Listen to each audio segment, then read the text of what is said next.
नमस्कार। कार्यक्रम सीधा कुरा जनतासँग हेर्नको निमित्त न्यूज 24 टेलिभिजन हेरेर बसिरहनुभएका सम्पूर्ण दर्शक महानुभावहरूलाई स्वागत छ।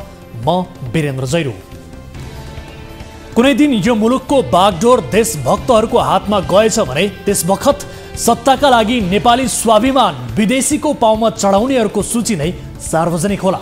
शासकहरूले आफ्नो कुर्सी जोगाउन विदेशीसँग चाहिने नचाहिने सन्धि गरिरहँदा कसरी सन्ततिले दुःख पाउँछन् भन्ने थाहा पाउन 7 सालमा प्रधानमन्त्री मोहन शमशेर राणाले भारतसँग गरेको शान्ति तथा मैत्री सन्धि हेरे पुग्छ। यो सन्धि भएको 72 वर्ष भयो। यसले नेपालीहरूलाई अहिले पनि दुःख दिइरहेको छ।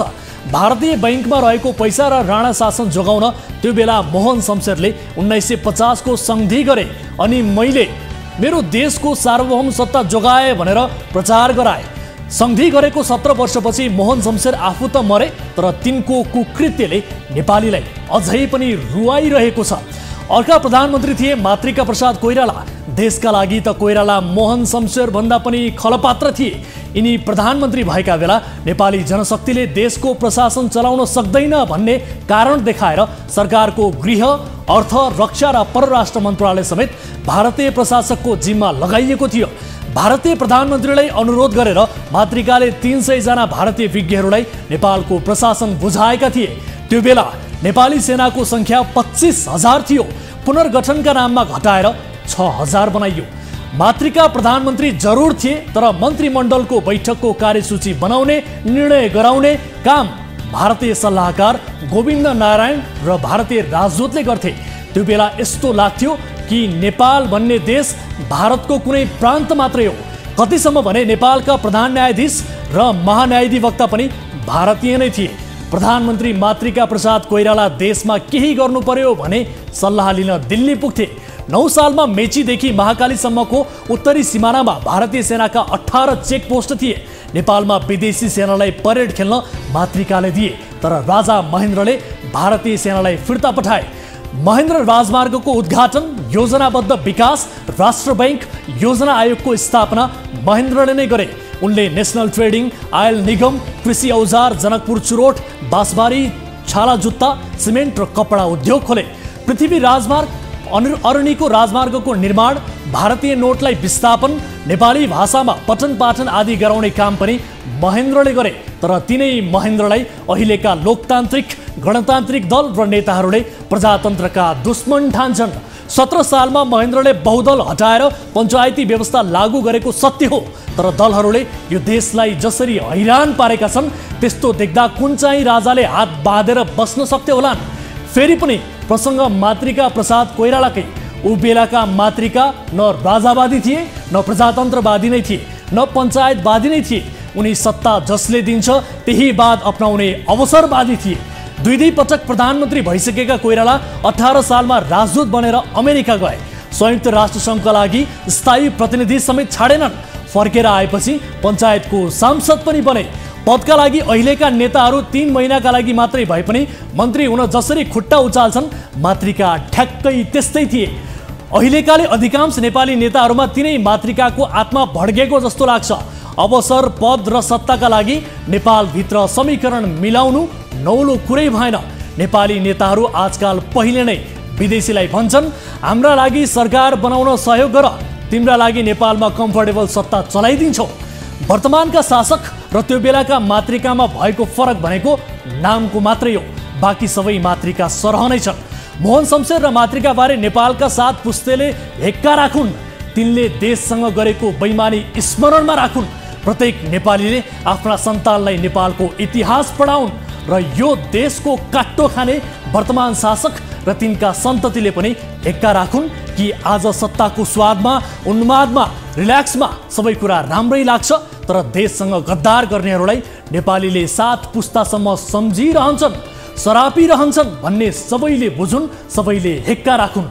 कम्तीमा शासकहरूले यो ठानुन् कि मैले देशसँग गद्दारी गर्दा मेरा शाखा सन्तानहरूले समेत लज्जाले शिर निहुर्याउनु पर्छ। नेपाली जातिले 7 पुस्तासम्म मेरो अपराधलाई माफ गर्ने छैनन् भन्ने ख्याल राखुन्, हेक्का राखुन्। नेपालमा त यतिसम्म भयो कि देशद्रोहीहरू मर्दा पनि सलामी दिने प्रचलन बसाइयो। मरिसकेपछि उनी सरल थिए, असल थिए, कवि थिए, समाजवादी थिए भनेर राम्रा राम्रा कुरा मात्रै प्रचार गर्ने थिति बसाइयो। याद रहोस्, जतिसुकै कपटीका पनि केही कपटी साथी हुन्छन् जसले तिनको गुणगान गाउँछन्। देश लुटेर जम्मा गरेको पैसाबाट समाजसेवी हुन पनि के गाह्रो। आजका दिनमा कालो धन थुपारेका धेरैलाई मानिसहरूले समाजसेवी भनेर चिन्छन् पनि। यसकारण बाचुन्जेल गाली गर्ने, चुनावमा भोट दिने, मरेपछि गुणगान गाउने नेपाली समाजको यो विशेषता अब चाहिँ बदलिनुपर्छ। अबका दिनपछि देशद्रोहीहरू मर्दा एउटा फटाहा थियो, मरेछ भनिनुपर्छ। यो देशमा धेरै त्यस्ता नागरिक पनि छन् जो आफ्नो देशका लागि प्राणकै आहुति दिन पछि पर्दैनन्। कोही त्यस्ता छन् जो सत्ताका लागि जनताकै आहुति दिन पछि पर्दैनन्। तर यो देशमा देशभक्तहरू मर्दा र बेइमानहरू मर्दा भिन्नता देखिनुपर्छ। देशलाई माया गर्नेहरू मर्दा र बेइमानहरू मर्दाको हिसाब एकै हुन्छ भने कसैले किन आफ्नो देशलाई माया गर्छ। त्यसैले देशद्रोही र देशभक्तको हिसाब अब नेपाली समाजले राख्नै पर्छ भन्दै सुरु गरौँ जनताको चासो गुनासो र प्रश्न सहितको विशेष कार्यक्रम सीधा कुरा जनतासँग।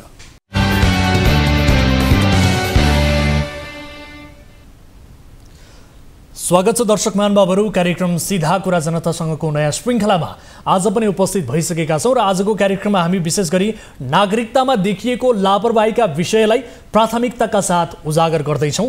प्रशासनको गम्भीर लापरवाहीका कारण सर्लाहीमा एउटै नम्बरका नागरिकता 6 जनाको नाममा जारी भएको फेला परेको छ।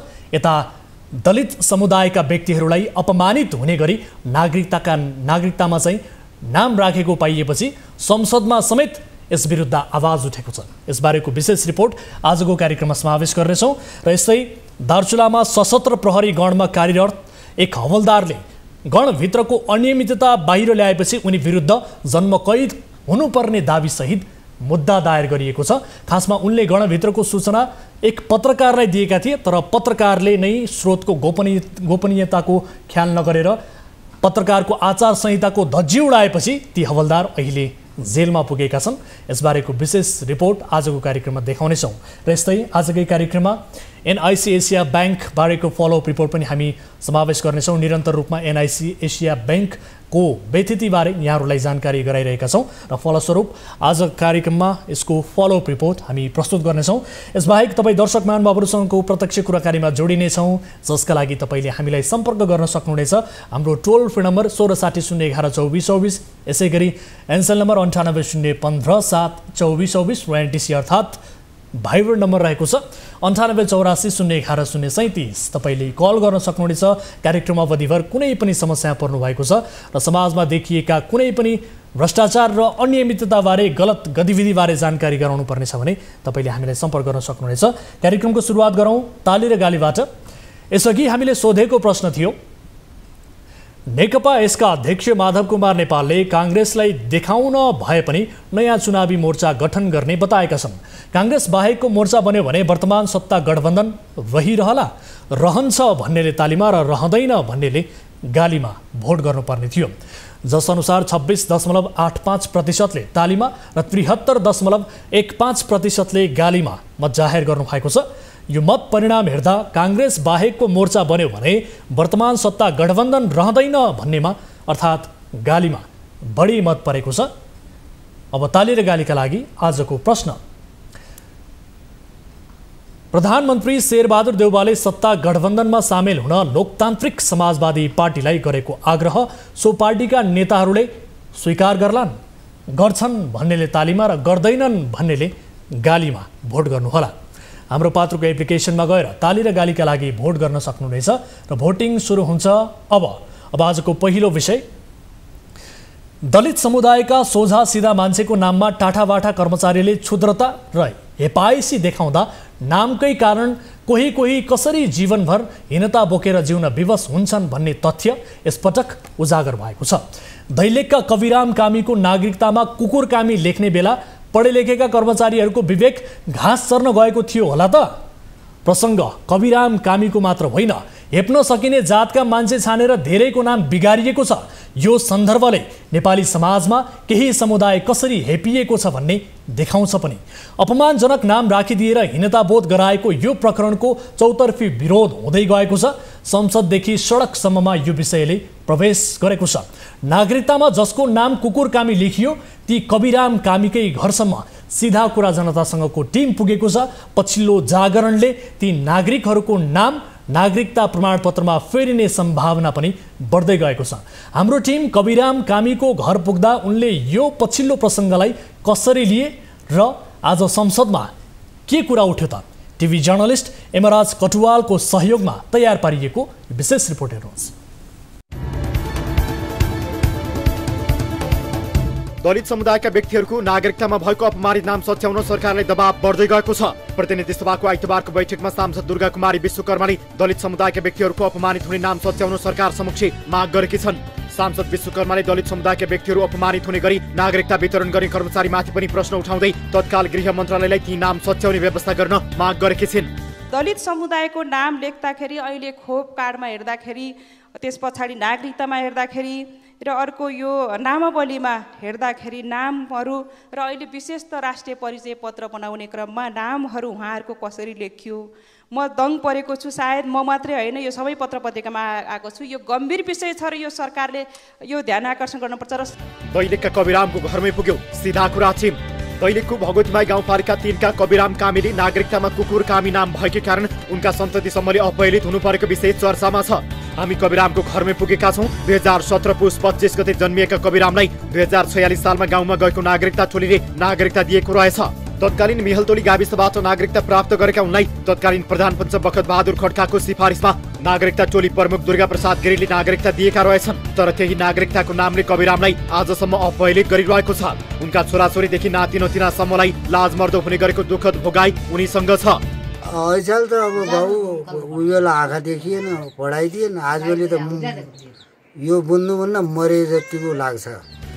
यता श्रीमानको नामले अपहरण हुने भएपछि गाउँ समाजमा हुने बैठक भेलामा जान हिन्ताबोध हुने कविरामकी श्रीमती शिला विक्क बताउँछिन्। नामकै कारण विदेशबाट छोराले अरूको नाममा पैसा पठाउनु परेको उनको गुनासो छ। छोराले अब कता बुवा नाम यस्तो गल्ती छ अनि साथीभाइको कागज दुल्लुका हुकुमका अब कागज रोलपारी पालपारीको मुखती त्यो यस्तो बाबा त यस्तो रहेछ भन्छन् भन्दाखेरि त्यो मसोरेको पैसै हालेन बाबु। अन्धविश्वासै कारण राखिएको थियो कुकुर नाम। कविराम भन्दा अगाडिका 6 जना दाजुभाइ लगातार मरेपछि उनकी बजैनी तत्कालीन चलन अनुसार खराब नाम राखेपछि बाँच्छन् भन्ने अन्धविश्वासको कारण कुकुर नाम राखेको उनी आफै बताउँछन्। तर छिमेकीले समेत कविराम भन्ने गरेकाले आफ्नो नाम सच्याउनु पर्ने माग उनको छ। साह्रै गाह्रो भयो। ऊ त देखाइ पड्डायो। अघि छिपिया पछि छिपिया नभनी नहुने हो भने अब हात सँगैसँग बोल्यो र सँगैले भनिदिन्छ। छोराहरू भन्दैन शरमले। ए बुवाको नाम के हो भने आफूले भन्दैन, सँगैले भन्छ। साथी सँगैले नाम भन्दिनु। दैलेखका कविराम त एक प्रतिनिधि पात्र मात्रै हुन्। कुकुरनी कमेनी, फ्याउरेवादी, सिंगानी कामी, कुत्तावादी, रातो कामी, नौपुचे कामी, ढाले कामी, काले गाँसे, गोप्ने, लाटो, लुखुरी कामी लगायत राखिएको नाम पनि सार्वजनिक भएका छन्। पुरानो कुसंस्कार कारण बाँच्ला भन्ने आशाले खराब नाम राखिए पनि नागरिकतामै अपहेलित नाम राखिनु गलत भएको अधिकार कर्मीहरू बताउँछन्। एउटा बाँच्ला भन्ने आशाले राखिएको भए पनि नागरिकतामा यी नामहरू आउनु हुन्थेन, त्यस्तो कुरा हो।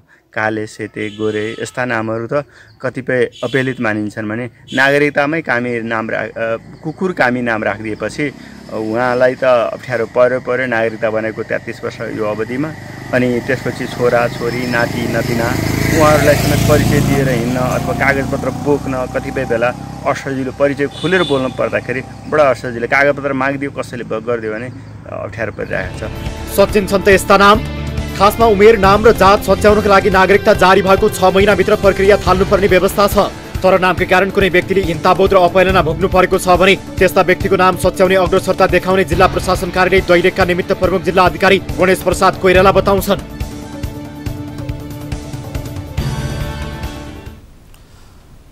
दर्शकहरू, यस विषयमा कुराकानी गर्नका लागि हामीसँग टेलिफोन सम्पर्कमा जोडिनु भएको छ दैलेखका प्रमुख जिल्ला अधिकारी हरि प्याकुरेल हाम्रो सम्पर्कमा हुनुहुन्छ। श्री सर, यहाँलाई स्वागत छ कार्यक्रम सीधा कुरा जनतासँगमा। धन्यवाद। हजुर, अब कविराम कामीलाई कुकुर कामी भनेर दिइएको नागरिकता प्रमाणपत्रको नाम सच्चिनुपर्छ भन्ने आवाज उठेको छ। संसदमा पनि यो विषय प्रवेश गरेको छ। यो नाम चाहिँ सच्चिने सम्भावना चाहिँ के छ सर? यहीँबाट सुरु गरेँ मैले। यो जुन हाम्रो कुकुर कामी र के धेरै नामहरू आएको छ। यस विषयमा हामीले उहाँले चाहिँ के अरे जुन नागरिकता जारी भएको छ टोलीबाट र त्यो टोलीमा नागरिकता दिने प्रोसेस भनेको टोलीको हाकिमले मात्रै होइन, त्यहाँको जुन अध्यक्ष, वडा अध्यक्ष, गाउँपालिकाको अध्यक्ष अनि गाविस उहाँहरूको सिफारिस अनुसार नै यस्ता नागरिकताहरू गएका छन्। र अबको पाटोको कुरो के छ भने जुन उहाँको जुन छ समाजमा नामको कारणले अथवा जातको कारणले हेटिएका टोलीहरूलाई गर्ने कुराहरू तात्विक प्रसाद, कुमार बहादुर प्रसाद आदि कुराहरू सच्याउन सक्ने मन्त्रालयले स्पष्ट निर्देशन गरेका छ होइन। अब अन्य यो नाम सच्याउने सन्दर्भमा नागरिकता प्राप्त भएको 6 महिनाभित्र गरिसक्नुपर्ने प्रोसेस हो र उहाँ जुन व्यक्ति हुनुहुन्छ उहाँ व्यक्ति हाम्रो सम्पर्कमा हुनुहुन्न, उहाँले आफ्नो प्रोसेसहरू आउनुभयो भने हामीले यस विषयमा एउटा निकास निकालेर उहाँको यस्ता नामहरूलाई संशोधन गर्नेतर्फ चाहिँ हामी एउटा निकास निकाल्छौँ र उहाँलाई चाहिँ हामी सहजीकरण गर्छौँ। यसको ठ्याक्कै कानुनी प्रक्रिया चाहिँ के हुन्छ? हुन त अब 6 महिनाभित्र नागरिकता जारी भएको 6 महिनाभित्र नाम सच्याउने भन्ने किसिमको मापदण्ड पनि रहेछ, तर अब यो त धेरै वर्ष भइसक्यो होइन, तर अहिले आएर चाहिँ यो विषय एउटा राष्ट्रिय चासोको विषय बनिरहँदा यसमा कुनै कानुनी अडचन छ कि छैन त यो नागरिकताको नाम फेर्न कुनै प्रकार? अब यो विषयमा सबभन्दा पहिला चाहिँ अब यो धेरै यो जिल्लाको मात्र नभएर धेरै ठाउँमा यस्तो समस्याहरू देखिएको छ। अहिले राष्ट्रिय मिडियाहरू पनि आइरहेको छ, संसदमा पनि कुरा उठिरहेको छ र यो विषयमा उहाँको जुन त्यस्ता व्यक्तिहरू हाम्रो मेरो नाम यो हो र यो अनुसार चाहिँ हामीलाई चाहिँ नागरिकता चाहियो भन्दा हामी कहाँ सम्पर्क आउनुभयो भने त्यसको प्रक्रिया चाहिँ हामी अगाडि बढाउँछौँ, किनभने कानुनले 6 महिनाभित्र भन्छ। तर कतिपय कुरा व्यवहारिक पक्षका कुरा पनि होला र यो एक्चुअल मान्छेहरूको कुरा पनि हुन्छ, नागरिकको कुरा पनि हुन्छ। यो विषयमा हामीले प्रक्रिया अगाडि बढाउँछौँ र सरकारवाला व्यक्ति हाम्रो सम्पर्कमा आएपछि हाम्रा कानुनी प्रावधानहरू के छ त्यही अनुसार जारी गर्ने प्रोसेस रहन्छ। भनेको ठ्याक्कै अहिले नाम फेर्नका लागि कानुन अनुसार गाह्रो चाहिँ छ, केही संशोधन भयो भने तपाईहरुले गर्न सक्नुहुन्छ? हैन, यो विषयमा जस्तै मानौ न, जस्तै उहाँ कुकुर कामी हुनुहुन्छ, कविराम कामी हो, मेरो नाम यो थियो, उहाँले आएर उहाँ आउनुभयो भने प्रोसेस त पहिला त सम्बन्धित व्यक्ति सरकारवाला व्यक्ति हामी कहाँ आउनुभयो भने अनि नै हामीले अगाडि बढाउने। तर प्रावधानमै भएन भने त तपाईहरुलाई पनि गाह्रो अप्ठ्यारो होला नि त फेरि। हैन, यसको निकास त निक्लन्छ, यसको निकास त निकाल्नु नै पर्छ हैन। यो विषयमा चाहिँ हामी सम्बन्धित निकायमा तत्त्व निकायमा प्रचलित ऐन कानुनको परिधिभित्र रहेर व्यवहारिक पक्षलाई र समाजमा भएको कुरालाई हामी ए अनुसार चाहिँ सरकारवाला व्यक्ति हामीहरु सम्पर्क आउनु भने हामी प्रक्रिया अगाडि बढाउँछौँ। अब तपाईहरुको जानकारीमा अरूको पनि यस्तै प्रकारले नाम बिगारिएको छ कि यो एउटा घटना उजागर भइसके पछाडि जिल्लामा अरू यस्ता व्यक्तिहरू जो दलित समुदायका व्यक्तिहरू छन् उहाँहरूको नाम बिगारिएका यस्ता केही दृष्टान्तहरू छन् तपाईहरु फेला पार्नु? यो नाम बिगारिएको भनेको यो टिपिकल उहाँका बाबुआमाहरूले नै राखेका नामहरू हुन्, कुनै व्यक्तिले राखेका नाम नहुन सक्छ हैन। र कतिपय हाम्रो समाजमा देखिएका कुराहरूलाई यसलाई चाहिँ हामीले अब त्यो विगतमा के थियो भन्दा पनि अब के गर्ने भन्ने पाटोलाई हामी पहिलो प्राथमिकता दिन्छौँ। र अबको उमा चाहिँ त्यस्ता व्यक्तिहरू रहेछ भने जस्तै गृह मन्त्रालयले हामीलाई हाम्रो निर्देशन के छ भने कसैको समाजमा भएका जातीय हिसाबले जस्तै भुल ढाड अनि यी आदि बोलाई चाहिँ उहाँहरू आउनुभयो भने संशोधन गरिदिने भन्ने व्यवस्था छ। र यो पनि प्रसाद बहादुरको कुरा पनि छ। र यो कविराम र कुकुर कामी भन्ने कुराहरू अथवा कुमार कामी भन्ने कुराहरूमा चाहिँ हामी सहजीकरण गरेर अगाडि बढ्ने चाहिँ एउटा मानसिकता सेटल गरेका छौँ, यही अनुसार हामी अगाडि बढ्छौँ। सिडिओ साहब, जस्तो अब गाउँघरमा कुनै अन्धविश्वासले जस्तै नाम राखिएको भए पनि नागरिकतामै नाम राख्दा त विशेष गरी नागरिकता जारी गर्ने बेला पढे लेखेका अधिकृतहरूले विवेक त प्रयोग गर्नुपर्ने थियो नि होला नि, किनभने सिफारिस जे भएर आए पनि उहाँहरूलाई सोध्नुपर्ने थियो होला यस्तो किसिमको नाम किन राखियो भन्ने किसिमका जिज्ञासाहरू अलिकति विवेक त प्रयोग गर्न सकिन्थ्यो होला नि सर? हो, यो विषयमा चाहिँ विवेकको प्रयोग गर्नुपर्ने चाहिँ हो हैन, हेर्नुपर्ने, किनभने जनप्रतिनिधिहरूले त्यतिखेरको उहाँहरूको जुन सिफारिस आउँछ त्यही अनुसार दिनुपर्ने, उहाँहरूसँग कोअर्डिनेसन गर्नुपर्ने हो। जस्तै म विभिन्न जिल्लाहरूमा हुँदाखेरि यस्ता केही त्यस्ता नामहरू आउँदाखेरिको कुराहरूमा मैले त्यो सिफारिसलाई मैले फर्काएर अर्को सिफारिस लिएर नागरिकता जारी गरेको कुराहरू पनि छ। यो गर्नु पर्थ्यो होइन, त्यतिखेरको अब टोली प्रमुखले एकपटक विवेकको प्रयोग गर्नुपर्ने हो, त्यसमा अलिकति हामी ल्याक्सेस भयौँ कि भन्ने चाहिँ टोली प्रमुखले फिलिङ गर्नुपर्ने कुरा हो। अबको पाटोमा जुन सरकारवाला व्यक्ति हुनुहुन्छ उहाँलाई हामीले तत्कालै उहाँहरूसँग सम्पर्क गरेर यी प्रमाणहरू ल्याउनु हामी प्रक्रिया अगाडि बढ्छौँ भनेर म भोलिदेखि नै यसमा प्रक्रिया अगाडि बढाउँछु। भनेपछि उहाँहरूले चाहिँ अब यो नागरिकता तपाईँ समक्ष आएपछि उहाँहरूले आफ्नो प्रक्रिया अघि बढाउनका लागि तपाईँले आफ्नो भूमिका निर्वाह गरिदिनुहुन्छ, यो नाम चाहिँ फेरिन्छ, समाजमा जुन हिसाबले हीनताबोध एउटा अपमानजनक ढङ्गबाट बाँच्नुपर्ने परिस्थिति छ नामकै कारण, यो चाहिँ अन्त्य गर्न तपाईँले भूमिका खेल्नुहुन्छ हैन सर? सम्भव छ हैन? म एकदम त्यो प्रयास यसका लागि तपाईँ के आह्वान गर्न चाहनुहुन्छ उहाँहरूलाई? उहाँहरूले पनि टेलिभिजन हेरेर बसिरहनु भएको छ, आफ्नो नामको कारणले, जातको कारणले उहाँहरू चाहिँ हेपिनु भएको छ भने यो कारणले हेपिएको छौँ हामी भनेर वडाको सिफारिस सहित उहाँको निवेदन सहित सबै प्रमाणहरू ल्याएर राख्नुभयो भने अनि हाम्रो आफ्नो प्रक्रियागत कुराहरू हाम्रो तालुक निकायसँग समन्वय गरेर उहाँहरूलाई चाहिँ उहाँको नाम परिवर्तन गर्ने र विषयमा चाहिँ जिल्ला प्रशासन कार्यालय चाहिँ सकारात्मक छ। हस्, म यो समय र महत्त्वपूर्ण कुराकानीका लागि यहाँलाई धेरै धेरै धन्यवाद दिन चाहन्छु सुनिल सर। धन्यवाद, हजुरलाई पनि धन्यवाद। दर्शक महानुभावहरू, यस विषयमा हामीले कुराकानी गऱ्यौँ। अत्यन्त गम्भीर विषय हो। विशेष गरी कृपया कुकुरलाई मान्छे नबनाऊ र मान्छेलाई कुकुर पनि नबनाऊ। यसलाई तत्काल सच्याउन गृह मन्त्रालयको गम्भीर रूपमा ध्यानाकर्षण होस्, सरकारको गम्भीर रूपमा ध्यानाकर्षण होस् र मानिसहरूले विशेष गरी दलित समुदायका व्यक्तिहरूले अपमानजनक ढङ्गबाट समाजमा बाँच्नु परेको यो तितो यथार्थलाई अन्त्य गर्नका लागि राज्यले गम्भीर रूपमा यसलाई संशोधन गर्नका लागि, सच्याउनका लागि कुनै विशेष प्रावधान ल्याओस्, हामी यही चाहन्छौँ। यो विषयलाई यही बिट मार्दै अर्को अब यस्तै नागरिकता सम्बन्धी अर्को विषयतर्फ यहाँको ध्यानाकर्षण गराउन चाहन्छु। मधेसको राजनीतिमा नाम कमाएका पटक पटक मन्त्री समेत भएका एक नेताले सर्लाहीबाट सुरुमा आफ्नो नागरिकता निकाले, त्यसको केही वर्षपछि आफ्ना बाबुको नागरिकता प्रमाणपत्र निकाले भन्ने चर्चा अहिले पनि हुने गर्छ। बाबुको भन्दा पहिले नेपाली नागरिकता प्राप्त गर्ने नेता विरुद्ध नेकपा एमालेको युवा सङ्गठनले छानबिन गर्न त्यो बेलाका गृहमन्त्रीलाई ज्ञापन पत्र नै बुझायो। पछि एमालेले ती नेतालाई उपप्रधानमन्त्री नै बनाइदिए। ती नेताको नागरिकताबारे अहिले पनि टीका टिप्पणी हुने गर्छ। विषय एक नेताले गलत विवरण बुझाएर नागरिकता लिए कि भन्ने मात्र होइन, सर्लाही जिल्ला नागरिकतामा जथाभावी गर्ने मामिलामा बदनाम पनि छ। पछिल्लो सन्दर्भ छ, एउटै नागरिकता नम्बरबाट 6 जनालाई नागरिकता प्रमाणपत्र जारी भएको भन्ने। सर्लाहीबाट टिभी जर्नलिस्ट अनवर अहमदले प्रमाणसहित नागरिकतामा भएको यो धन्दा सम्बन्धी पठाएको यो विशेष रिपोर्ट हेर्नुहोस्।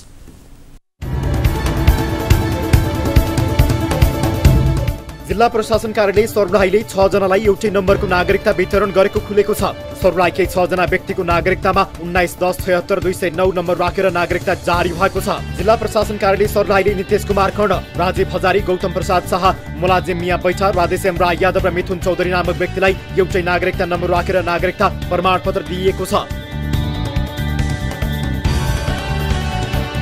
खासमा यी 6 जना मध्ये बरहथुवा नगरपालिका वडा नम्बर 15 पिपरा बस्ने मिथुन चौधरीले विदेश जान पासपोर्टको फर्म भरेका थिए, तर 2 पटक पासपोर्टको फर्म नै रिजेक्ट भएपछि कारण खोतल्दै जाँदा उनकै नागरिकता नम्बरबाट अन्य 5 जनाको नागरिकता लिइसकेको रहस्य खुलेको थियो। चौधरी करिब 1.5 महिनासम्म पासपोर्ट बनाउने दौडधुपमा लागेका थिए। जसोतसो उनको नागरिकता नम्बर संशोधन भयो, उनले पासपोर्टको फर्म पनि भरेका छन्। नयाँ नागरिकताले पासपोर्टको फर्म भर्न सम्भव भए पनि राष्ट्रिय परिचय पत्र, शैक्षिक प्रमाणपत्र लगायत अन्य कागजातमा पुरानै नागरिकता नम्बर भएकाले आफूलाई भविष्यमा समस्या पर्ने भन्दै नागरिकता जारी गर्ने अधिकारीमाथि उनको आक्रोश छ। काम त हुनु त भयो, अब त्यो अर्को संशोधन गरेको नागरिकताले बल्ल बल्ल मैले त्यो पासपोर्टको फर्म पनि भरेँ, एप्लाई गरेँ नयाँ अनलाइन सिस्टम। त्यस पछाडि तपाईँको अब फेरि 1.5-2 महिना त्यो पनि अब लाग्यो फर्म भर्नलाई। 1.5-2 महिना पुगेर त्यस पछाडि त्यो सब बल्ल अहिले फर्म भरेर अहिले त। यस्तै मलङ्गुवा नगरपालिका 3 बस्ने रहबर मिक्रानीको कथा पनि मिथुन चौधरी जस्तै छ। उनले पनि पासपोर्ट निकाल्न जाँदा नै अन्य व्यक्तिको नागरिकता नम्बर एउटै भएको थाहा पाएका थिए। मिक्रानीले पनि जसोतसो पासपोर्ट त लिए, तर आफ्नै नागरिकता नम्बर भएको अन्य व्यक्तिको नागरिकता कसरी जारी भयो भन्दै प्रश्न गरिरहेका छन्। तपाईँको नागरिकता संशोधन गराउनै पर्छ। संशोधन एकचोटि नागरिकता फाँटमा गएर बुझ्नु, नागरिकता फाँटमा गएर नागरिकताको मान्छेसँग सोधेको, अनि त्यसले नागरिकता नम्बरले हेरेर होइन त्यसले 3 जनाको नाम प्राप्त गर्यो, त्यसमा मेरो नाम पनि थियो, त्यसले त्यसको भनाइअनुसार। यी सबै नागरिकताको नम्बर एउटै किन र कसरी भयो भन्दै हामीले जिल्ला प्रशासन कार्यालय सर्लाहीका सहायक प्रमुख जिल्ला अधिकारी एवं सूचना अधिकारी हरिप्रसाद अधिकारीलाई प्रश्न गर्यौं। जवाफमा उनले जारी भएको सबै नागरिकताको सक्कल प्रहरी मार्फत प्रशासनमा आइसकेको र यस्तो गम्भीर त्रुटि किन र कसरी भएको भन्ने विषयमा अनुसन्धान भइरहेको बताए। विभिन्न नागरिकता इस्यु भएको भन्ने आएको र त्यो आउँदाखेरिको अवस्थामा जसको नागरिकता त्यसरी इस्यु भएको छ भन्ने भइसकेपछि त्यो नागरिकता सहित हामीले सम्पूर्ण त्यो नम्बरबाट कुन कुन नागरिकता इस्यु 6 जनाको भएको भने चाहिँ 6 जनाको सकल नागरिकता उपलब्ध गराउन हामीले प्रहरी कार्यालयहरूलाई चिठी लेखिकन त्यो नागरिकता यहाँ प्राप्त भइसकेको अवस्था छ। अब त्यसलाई चाहिँ के कसरी जारी भएको थियो, के हो अवस्था, त्यसको बारे चाहिँ अनुसन्धानकै क्रममा रहेको छ। एउटै नम्बरको 2 नागरिकता एकै दिन जारी गरिएको सबै नागरिकताको किसिम वंशज रहेको छ। 6 नागरिकता मध्ये 4 जना क्रमशः राजीव हजारी, गौतम प्रसाद शाह, राधेश्याम राय यादव र मिथुन चौधरीलाई मिति 2068 सालको जेठ महिनामा नागरिकता जारी गरिएको थियो। बाँकी 2 जना मध्ये मोलाजिम मिया बैठाले मिति 2066 भदौ 29 गते र नितेश कुमार खण्डले 2069 जेठ 21 गते नागरिकता पाएका हुन्। तर अचम्मको कुरा के छ भने जेठ महिनामा नागरिकता पाएका 4 जना मध्येबाट गौतम प्रसाद शाह र मिथुन चौधरीको नागरिकता एकै दिन 2068 जेठ 23 गते जारी भएको थियो। नागरिकता जस्तो संवेदनशील प्रमाण वितरणमा भएको यो हदको लापरवाहीप्रति राज्यले कस्तो कदम चाल्ने हो त्यो भने हेर्न बाँकी छ। दर्शक महानुभावहरू, यो नागरिकता जस्तो संवेदनशील प्रमाणमा भएको लापरवाही मात्र होइन, यो एउटा भद्दा मजाक पनि हो। यस विषयमा कुराकानी गर्नका लागि हामीसँग टेलिफोन सम्पर्कमा जोडिनु भएको छ सर्लाहीका प्रमुख जिल्ला अधिकारी थानेश्वर गौतम। स्टुडियो सर, स्वागत छ यहाँलाई कार्यक्रम सीधा कुरा जनतासँगमा। धन्यवाद। हजुर, अब धेरै समय अघि चाहिँ एक नेताले पहिले आफ्नो त्यसपछि बाबुको नागरिकता निकालेको थिए भन्ने विषय निकै चर्चामा छ। यो चर्चा हुँदै आएको विषय पनि हो। यसपटक चाहिँ एउटै नम्बरको नागरिकता 6-6वटा भेटिएको कुरा आएको छ। यो कसरी सम्भव भयो सर, यसबारे बताइदिनुहोस् त। यो चाहिँ कस्तो भने यो पहिले यो 70 सालभन्दा अगाडि म्यानुअल त्यो नागरिकता हुन्थ्यो। हजुर, हाम्रो सिस्टम चाहिँ यो नम्बरहरू राख्ने सिस्टम चाहिँ म्यानुअल थियो। अनि एउटा पद्धति थियो जस्तो चाहिँ जिल्लाको कोड अनि त्यो कुन कार्यालय जस्तो जिल्ला प्रशासनबाट भयो कि इलाकाबाट भयो त्यो अनि गाविसको कोड होइन। जस्तो उदाहरणको लागि 19 हुने भयो, जिल्ला प्रशासनबाट जारी हुने 10 हुने भयो, इलाकाबाट हुने 20 हुने भयो, अनि 01 भनेको कुनै एउटा गाविसको कोड गर्दै गर्दै सर्लाहीमा 100वटा थियो भने 100सम्म पुग्ने भयो होइन। हजुर, अनि त्यो हुने भयो। अनि तल चाहिँ त्यसको नागरिकता नम्बर 1 जस्तो वैशाख 1 गतेबाट 1बाट सुरु हुन्थ्यो। हजुर, भनेपछि अब अर्को पालिकामा गयो भने 19-10-02 हुन्छ अनि 1बाट सुरु हुन्छ। अनि अर्को साल होइन, अर्को साल फेरि अर्को साल वितरण गर्दा यही सिस्टम हो कि यो म्यानुअली गर्दाखेरि। यो तपाईँले अघि पृष्ठभूमिमा भन्नुभएको हामीले यो समाचार पनि पढ्यौँ, एकजना मिडियाको साथी पनि आउनुभएको थियो। यो म्यानुअल पद्धतिबाट जुन नम्बरिङ गर्ने सिस्टम थियो त्यसले गर्दा यो भएको रहेछ। अहिले चाहिँ जस्तो पहिले त्यो सिस्टम थियो, अब अहिले चाहिँ हाम्रो कम्प्युटराइज सिस्टम छ 70 सालदेखि। तपाईँले म्यानुअली जुन हिसाबले म्यानुअलबाट भएका कारणले यो भएको रहेछ भन्नुभयो। अब तपाईँको अनुभवमा यस प्रकारको त्रुटिलाई सामान्य मानवीय कमजोरीका रूपमा मात्रै हेर्न सकिन्छ कि अथवा यो अत्यन्त गम्भीर विषय पनि हो सर? होइन, यो मानवीय कमजोरी पनि होइन, गम्भीर विषय पनि होइन। त्यतिखेरको नागरिकता वितरण गर्ने जुन पद्धति थियो गृह मन्त्रालय अन्तर्गत त्यही पद्धति अनुसार भनेको यो पद्धति प्रणालीकै कमजोरीका कारणले यो त्रुटि भएको हो। हजुर हजुर, त्यसैलाई करेक्सन गर्न गृह मन्त्रालयले CIMS भन्ने कम्प्युटराइज सिस्टम लागू गरेको छ। अब अहिले चाहिँ के हुन्छ भने म फेरि अर्को कुरो पनि भनिदिन्छु यहाँलाई। जस्तो त्यो अघि मैले भनेको जस्तो अगाडिको पनि जारी मिति चाहिँ एउटै हुँदैन फेरि। अनि अर्को साल जस्तो भनौँ न, मैले अघि 19-10-01 अनि तल 1 भयो भने अनि अर्को साल फेरि हुन्छ नि, अर्को साल पनि त्यही पालिका जस्तो उदाहरणको लागि सर्लाहीको मलङ्गवा नगरपालिका भन्ने भयो भने अर्को साल आउँदाखेरि 19-10-01 हुन्छ, तलतिर 1 हुन्छ किनभने वैशाख 1 गतेको पहिलो नागरिकता। तर जारी मिति चाहिँ अघिल्लो मानौँ न जस्तो अघिल्लो 67-11 मा थियो भने अर्को साल 68-11 हुन्छ। सर, फरक मितिको कुरा गर्नुभयो, तर फरक मिति मात्र होइन, एकै दिनमा 2-2वटा एउटै नम्बरका नागरिकता पनि निस्केका छन् सर। भर्खरै हामीले रिपोर्टमा पनि देखायौँ। त्यो पनि भन्छु, त्यो पनि हेऱ्यौँ हामीले। हजुर, त्यो चाहिँ नहुनु पर्ने हो। यो चाहिँ कसरी भयो भने अहिले मैले अब अहिलेसम्म डिफरेन्स गरिदिन्छु म। अहिले कम्प्युटराइज भएपछि कम्प्युटरले स्वतः त्यो मिति पनि नम्बर पनि जेनेरेट गर्छ। त्यतिखेर चाहिँ गर्दैन थियो। हातले नम्बर दिएको, म्यानुअल्ली नम्बर दिएको विषयलाई पछि यो गृह मन्त्रालयले के ल्यायो भने त्यो म्यानुअल सिस्टममा भएका अभिलेखहरूलाई कम्प्युटराइज गर्दाखेरि त्यो इन्ट्री गर्ने सन्दर्भमा भएको मानवीय त्रुटि हो। त्यो चाहिँ मिस्टेकै हो। त्यस्तामा हामी के गर्ने गरेका छौँ भने सर, यस खालको ठिक छ, तपाईँले भन्नुभयो मानवीय त्रुटि हो भनेर स्वीकार गर्नुभयो होइन। केही बेर अघि प्रणालीमा पनि त्रुटि हो भनेर भन्नुभयो, त्यसकारण पनि यो किसिमको समस्या देखियो भनेर भन्नुभयो। यदि प्रणालीमा समस्यामा हो चाहिँ भने सर्लाहीमा मात्रै अलिकति यो किसिमको बढी समस्या देखिनुको कारण चाहिँ के होला त सर? अरू ठाउँमा पनि हुनुपर्ने, अरू जिल्लामा पनि छ कि अथवा हामीले थाहा नपाएको हो कि के हो त सर? यो त 6 जनाको नागरिकता एउटै नम्बरमा भएको त सम्भवतः यो सर्लाहीमा नै मैले पहिलोपटक सुनिरहेको छु सर। यहाँले फेरि पनि तिनीहरूको जारी मिति चाहिँ त्यो 2टा नागरिकता केसमा बाहेक अरूमा जारी मिति एउटै छैन। त्यो जुन एउटा चाहिँ मैले चाहिँ 68 सालको कहिले छ ठ्याक्कै त्यो चाहिँ पहिले दिएको नागरिकतालाई पछि कम्प्युटरमा इन्ट्री गर्ने सन्दर्भमा भएको चाहिँ त्यो चाहिँ मान्नु त्यो त्रुटि हो। अघि मैले भनेको चाहिँ त्यो त्यतिखेरको नम्बरिङ सिस्टम त्यो सबै जिल्लामा हुन्छ होइन, यहाँहरूले चाहिँ अरू जिल्लाको पनि चेक गरे हुन्छ। अब जस्तो अहिलेको भगमा भने चाहिँ अब त्यसलाई अर्कै सिस्टमबाट गर्छ। त्यो 19 भने जिल्लाको कोड भएको 01 गर्छ जिल्लाको, 02 इलाका, अर्को इलाका छ भने 3 गर्दै लान्छ।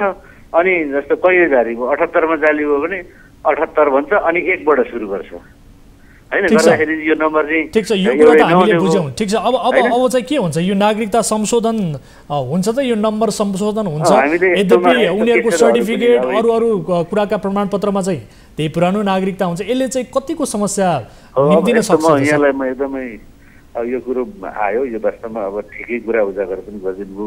अब यो अहिले चाहिँ कस्तो भयो भने यी पहिले यी कुराहरू देखिँदैन थिए, किनभने अहिले सरकारका विभिन्न निकायमा कम्प्युटराइज सिस्टमहरू आए होइन। आइसकेपछि कम्प्युटरले त एउटै नम्बरलाई मान्दैन होइन। जस्तो अघि त्यो एउटै मितिको पनि नम्बर जुटेको विषय भनेपछि त त्यो त मानेन सिस्टम, किनभने अब अहिले पासपोर्टमा जाउँ, राष्ट्रिय परिचय पत्रमा जाउँ, उता ड्राइभिङ लाइसेन्समा जाउँ, जताततै हामी अब कम्प्युटराइज सिस्टम छ अनि त्यहाँदेखि त्यो लिँदैन। अब पहिले म्यानुअल, सबैतिर म्यानुअल हुन्छ, यो कुरो थाहै हुँदैन थियो। अहिले कम्प्युटराइज सिस्टममा गरेपछि यो चेक भयो। अनि यस्तो ठ्याक्कै जस्तो अघि त्यो एउटै मितिको पनि एउटै भनेपछि त्यो चाहिँ नहुनुपर्ने हो, त्यो चाहिँ मानवीय त्रुटि हो, त्यो इन्ट्री गर्दाको त्रुटि। त्यस्तोमा हामीले कसरी करेक्सन गर्ने गरेका छौँ भने त्यस्तोलाई चाहिँ हाम्रो गृह मन्त्रालयको त्यो परिपत्र पनि छ, पद्धति छ, क गरेर अनि फेरि हामी अर्को प्रतिलिपि जारी गरेर त्यसरी चाहिँ संशोधन गरेर मिलाउने गरेका छौँ। अब यो चाहिँ समय र जानकारीका लागि धेरै धेरै धन्यवाद सर। हस्, यहाँलाई पनि धेरै धेरै धन्यवाद यो कुराहरू राख्ने मौका दिनुभएको। दर्शक महानुभावहरू, नागरिकता जस्तो संवेदनशील प्रमाणपत्रमा यस किसिमको लापरवाही देखिएको छ। आज हामीले नागरिकतामा देखिएका केही लापरवाही र केही अहिले चर्चामा रहेका विषयहरूलाई हामीले प्राथमिकताका साथ उजागर गऱ्यौँ। यसबाहेक अन्य विभिन्न विषयहरू बाँकी छन्। कार्यक्रममा विशेष रिपोर्टहरू बाँकी छन्। एक हवलदार कसरी जेलसम्म पुगे र पत्रकारले आचार संहिता उल्लङ्घन गरिदिँदा त्यसको परिणाम कुन हदसम्म हुन्छ भन्ने विषयको विशेष रिपोर्ट कार्यक्रममा बाँकी छ। तर पालो भएको छ ब्रेकको। ब्रेक पछाडि फेरि पनि उपस्थित हुनेछौँ। यहाँहरू हेरिरहनु भएको छ कार्यक्रम सीधा कुरा जनतासँग।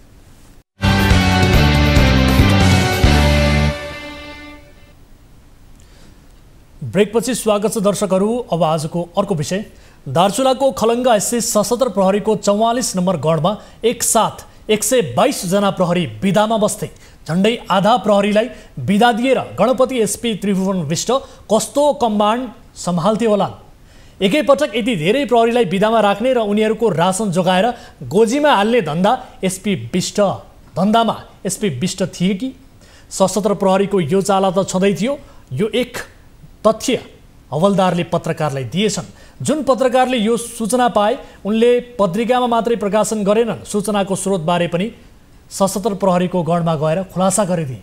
एक पत्रकारले पेसामा बैमानी गर्दा समाचारका स्रोत कसरी सङ्कटमा पर्छन् भन्ने एउटा जबरजस्त उदाहरण यही घटना बनेको छ। दार्चुलाबाट टिभी जर्नलिस्ट हरिश जोशीको सहयोगमा तयार पारिएको यो विशेष रिपोर्ट हेर्नुहोस्।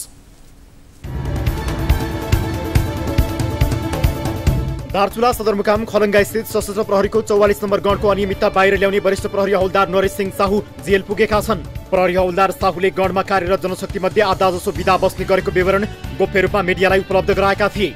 साहूले दिएको सूचनामा सीमा सुरक्षाका लागि दार्चुलामा खटाइएका 258 मध्ये 122 जना सशस्त्र प्रहरी बिदामा रहेको विवरण उल्लेख थियो। तर जसलाई विश्वासले सूचना दिए उही पत्रकारले आफ्नो धर्म भुलेपछि प्रहरी हवलदार अहिले जेल पुगेका छन्। एमाले अखिलको पूर्व जिल्ला अध्यक्ष समेत रहेका पत्रकार सन्तोष सिंह ठगुन्नाको चुक्लीका आधारमा यी जवान जेल पुगेका हुन्। पत्रकार ठगुन्नाले गोपनीयता छरपष्ट पारी आफ्नो पेशागत न्यूनतम आचार संहिताको समेत धज्जी उडाएका छन्। पत्रकारले स्रोतको बचाउ गर्न सकेनन्, एसपीको खण्डन झुठो। असार 28 गते सीमा सुरक्षाका लागि खटाइएका 122 जना सशस्त्र प्रहरी बिदामा भन्ने शीर्षकमा समाचार प्रकाशित भएपछि त्यसको 2 दिनमा 44 नम्बर गणले पत्राचार मार्फत समाचारको खण्डन गर्यो। गणमा कार्यरत जवानहरूले बिदामा बस्दा रासन भत्ता कटौती हुने गरेको र त्यो रकम दार्चुलाका प्रहरी उपरीक्षक एसपी त्रिभुवन विष्टको व्यक्तिगत खातामा जाने सम्मको गुनासो थियो। तर प्रकाशित समाचारमा सशस्त्र प्रहरी कर्मचारीहरूको दैनिक उपस्थिति र अनुपस्थितिको विवरण मात्रै उल्लेख गरिएको थियो। यो हेर्नुहोस्।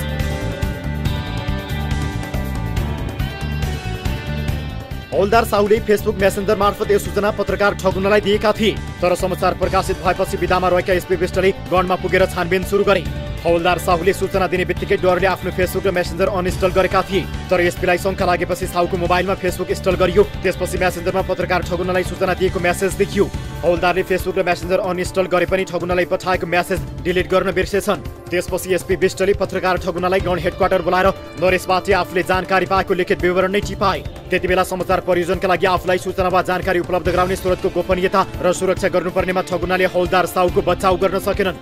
फलस्वरूप मिडियालाई सूचना दिएको अभियोगमा उनी विरुद्ध सशस्त्र प्रहरीको विशेष अदालतमा असार 22 गते मुद्दा दायर गरियो। मेरो बिच भएको कुरालाई सबैका फोटोकपी गरेर अगाडि राखेको थियो। अनि नरेशलाई पनि उता लगेको थियो। त्यसमा पनि मैले हो भन्ने मात्रै हो, अरू चाहिँ त्यसमा पनि अहिले हात हतियार सम्बन्धी मुद्दा भनेको त्यो हात हतियार सम्बन्धी नरेशले कुनै पनि सूचना दिएको थिएन। मात्रै के थियो कि रासनको त्यो हाजिरको मात्रै थियो, त्यो मात्रै हो, अरू चाहिँ। यति मात्र होइन, कर्मचारीको हाजिरी विवरणको सूचना मात्रै दिएका हौलदारले नम्बर 44 गण हेडक्वार्टर दार्चुलाको आन्तरिक गोप्य सूचना, हात हतियार, गोलीगट्टा तथा जनशक्ति विवरण समेत खुल्ने गरी सूचना स्थानीय पत्रकार मार्फत प्रसारण गर्न लगाइएको भनेर उनी विरुद्ध कारबाही गरिपाउँ भनी अभियोग नै लगाइयो। यो अभियोग पत्र हेर्नुहोस्।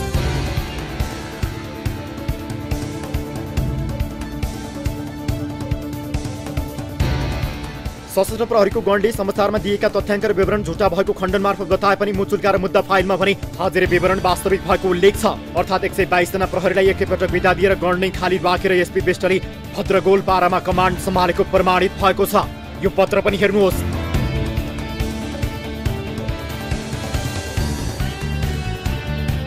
यता हाजिर विवरण तयार पार्ने आइडी नम्बर 53377 का जवान भुवन सिंह धामीले प्रकाशित विवरण सत्य भएको बयान दिएका छन्। यो पनि हेर्नुहोस्।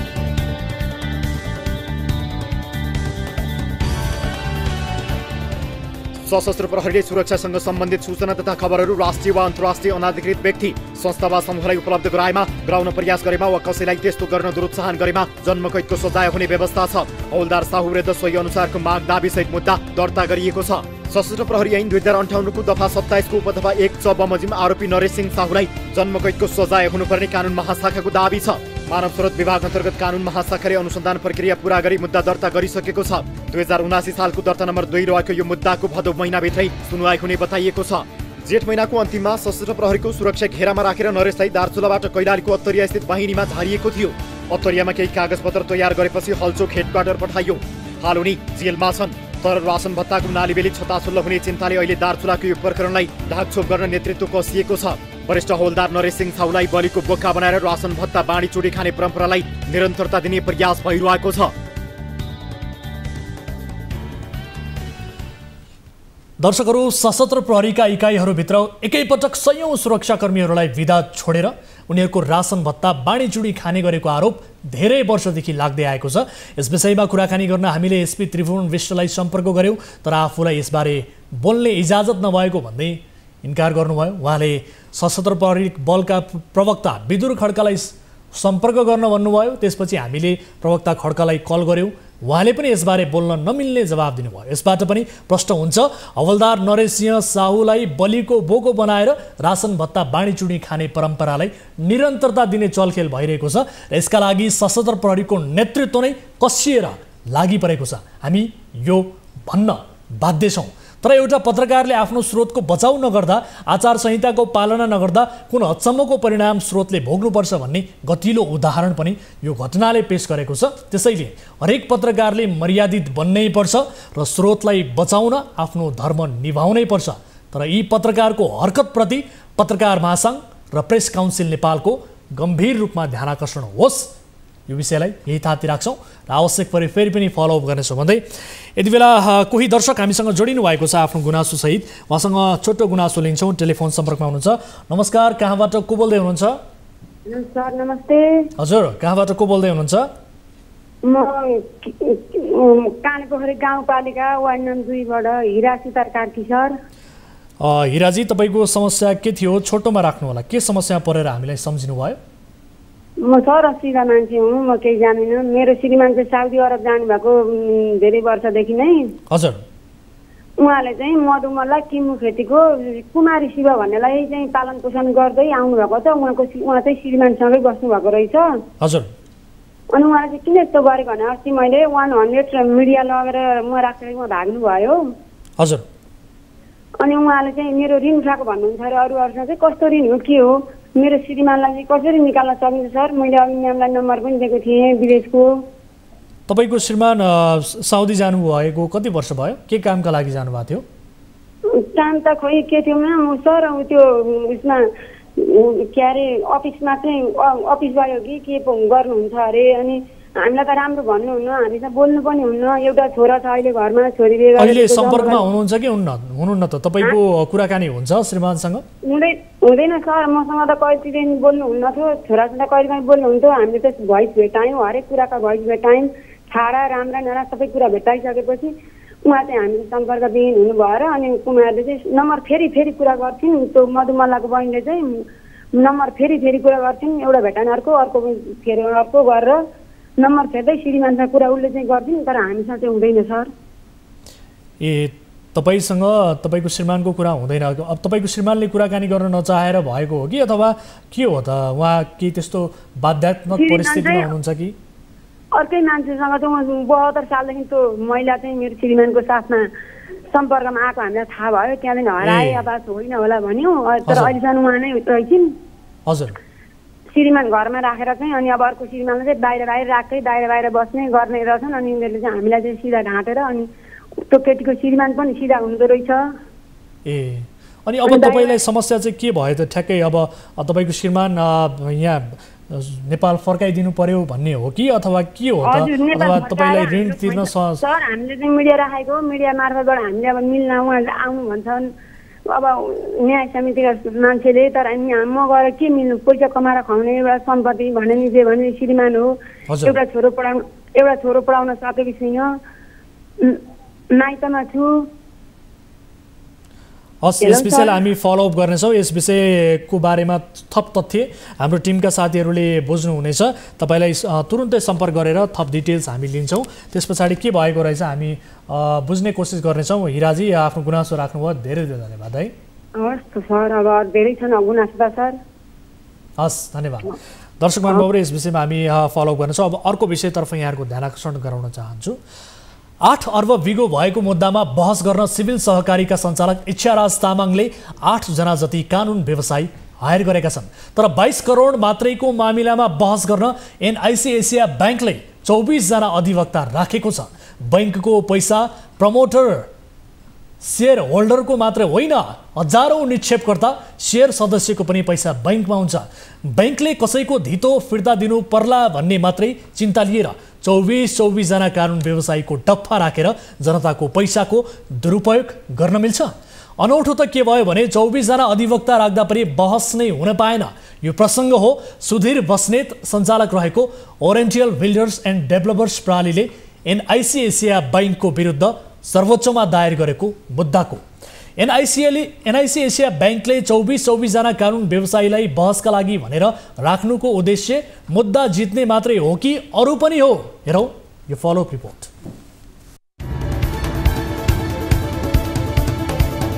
बाइस करोड 60 लाख 41,226 रुपियाँ 7 पैसा ऋण नतिरेको भनेर एनआइसी एसियाले सरकारको चोखामा रहेको यो जमिनको क्षेत्रफल 24 रोपनी 9 आना छ।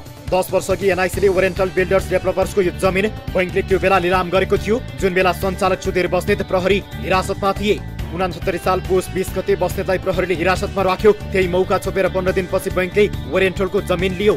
ओरिएन्टलले निर्माण गरेका यी संरचनामा कुनै दिन अपार्टमेन्ट बन्ला र त्यहाँ आफ्नो पनि फ्ल्याट होला भनेर धेरैले अग्रिम बुक गरेर रकम बुझाएका थिए। ओरिएन्टल अपार्टमेन्टका लागि रकम बुझाएकाहरूले यतिका वर्षसम्म न अपार्टमेन्ट पाए न बुझाएको पैसा फिर्ता।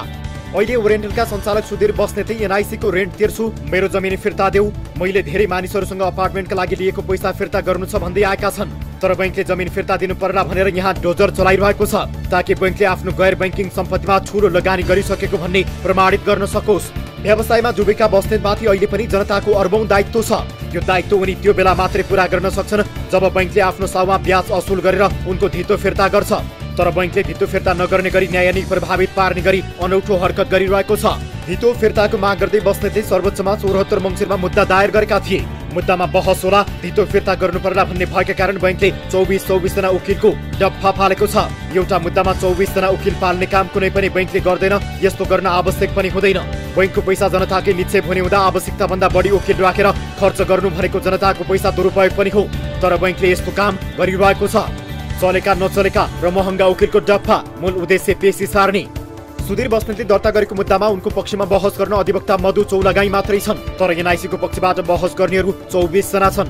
24 मध्ये 22 उकिलहरूको नाम हामीलाई प्राप्त भएको छ। उकिलहरू छन् 1 राघवलाल वैद्य, 2 चन्द्रबहादुर शाही, 3 गोपाल कृष्ण घिमिरे, 4 जयलाल भण्डारी, 5 ब्रितेश पौडेल, 6 प्रवीण सुवेदी, 7 बालकृष्ण ढकाल, 8 चण्डेश्वर श्रेष्ठ, 9 शम्भु थापा, 10 मनोज अधिकारी, 11 श्याम खरेल, 12 भरतबहादुर थापा, 13 राजाराम सुवाल, 14 दिनेश भारी, 15 बसन्तराम भण्डारी, 16 रमेश कोइराला, 17 पूर्णमान साक्य, 18 तिलक शमशेर जबरा, 19 उत्तम पाठक, 20 तम्बु खेसी, 21 बद्रीबहादुर कार्की, 22 रमेश बडाल।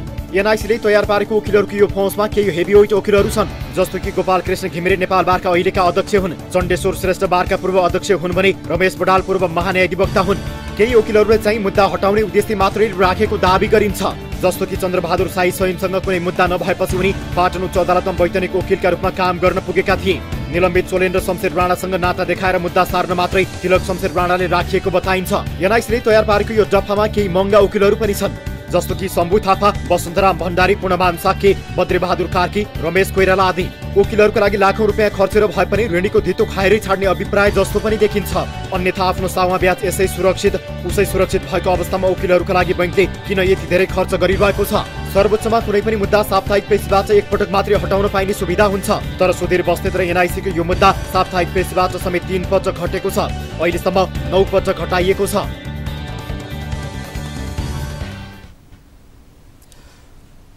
दर्शकहरू, एनआईसी एसिया बैंकसँग जोडिएको यो संवेदनशील विषयमा बैंकको तर्फबाट पनि प्रतिक्रिया राख्ने प्रयास हामीले बारम्बार गरेका छौँ, तर विगतमा चाहिँ यसपटक पनि बैंकले प्रतिक्रिया दिन चाहेन। बैंकका अधिकारीहरूले अनौपचारिक रूपमा बैंकले गरेका कामहरू प्रचलित कानुन मूल्य मान्यतामा आधारित रहेर गरिएको बताउने गरेका छन्। औपचारिक रूपमा भने बैंकले यसबारे मुख खोल्न चाहेको छैन। ओरेन्टेलका सञ्चालक सुधीर बस्नेतले सावा ब्याज लिएर बैंकले जग्गा फिर्ता दिएमा ओरेन्टेलमा फ्ल्याट बुक गरेका मानिसहरूको रकम फिर्ता गर्न सक्ने धारणा राखेका छन्, तर यसबारे बैंकले औपचारिक रूपमा मुख खोलेको छैन। खैर, यो विषयलाई फेरि पनि हामी फलोअप गर्नेछौँ। आजलाई यिनै विषयहरू प्रस्तुत गर्दा गर्दै कार्यक्रमको निर्धारित समय यही समाप्त भएको छ। कुनै पनि समस्या पर्नु भएको छ भने 24 घण्टा तपाईँहरूका लागि उपलब्ध हुनेछौँ। हाम्रो टोल फ्री नम्बर 1660 011 2424, एनसेल नम्बर 980157 2424 र भाइबर नम्बर 9884 011 037। नोट डाउन गर्नुहोला। कुनै पनि समस्या पर्नु भएको छ, कुनै पनि पीडाहरू छन्, आफ्नो समाजमा वरपर कुनै पनि गतिविधिहरू छन् भने तथ्य प्रमाण सहित हामीलाई सम्पर्क गर्नुहोला, पठाउनुहोला। विभिन्न माध्यमबाट भिडियो क्लिपहरू पनि तपाईँ पठाउन सक्नुहुनेछ भन्दै आजका लागि कार्यक्रमबाट म वीरेन्द्र जैरू बिदा हुन्छु। नमस्कार।